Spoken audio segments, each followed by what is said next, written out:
So hello दोस्तों, भोजपुरी के trending star Khesari Yadav जिस हिसाब से गाना को रिलीज कर रहे हैं, हर एक गाना उसका म्यूजिक सेक्शन पे ट्रेंडिंग नंबर कभी नंबर 1 पे ट्रेंड करता रहता है, कभी नंबर 2 पे ट्रेंड करता है। यहाँ दोस्तों उसी के बारे में बात करने वाले खेसारी यादव का फिर से एक और न्यू सॉन्ग का पोस्टर रिलीज हो चुका है।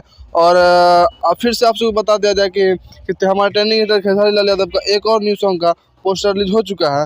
जैसे कि आप सबको पता होगा, पिछले सॉन्ग जिस सॉन्ग का नाम था डाल के चला, वो उसका पोस्टर, टीजर और फुल वीडियो सॉन्ग तीनों यूट्यूब के म्यूजिक के ट्रेंडिंग सेक्शन पे ट्रेंडिंग कर रहा है। जो कि डाल के चला फुल वीडियो सॉन्ग उसका 2 नंबर पे ट्रेंड कर रहा है और टीजर भी 2 नंबर पे ट्रेंड कर रहा है। इस हिसाब से हमारा ट्रेंडिंग स्टार बहुत अलग लेवल के सॉन्ग को लेकर आ रहे हैं।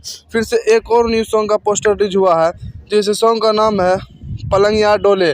जी हाँ दोस्तों, आप लोग सही सुने, भोजपुरी के ट्रेंडिंग स्टार खेसारी लाल यादव एक और न्यू सॉन्ग का पोस्टर को रिलीज कर चुके हैं, जिस सॉन्ग का नाम रखा गया है पलंगिया डोले। और इस सॉन्ग में गाया हमारे ट्रेंडिंग खेसारी लाल यादव, शिल्पी राज।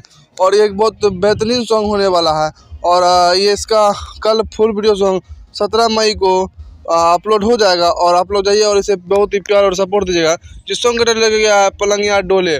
और फिर से मिलते हैं एक और नई वीडियो के साथ, तब तक के लिए बाय।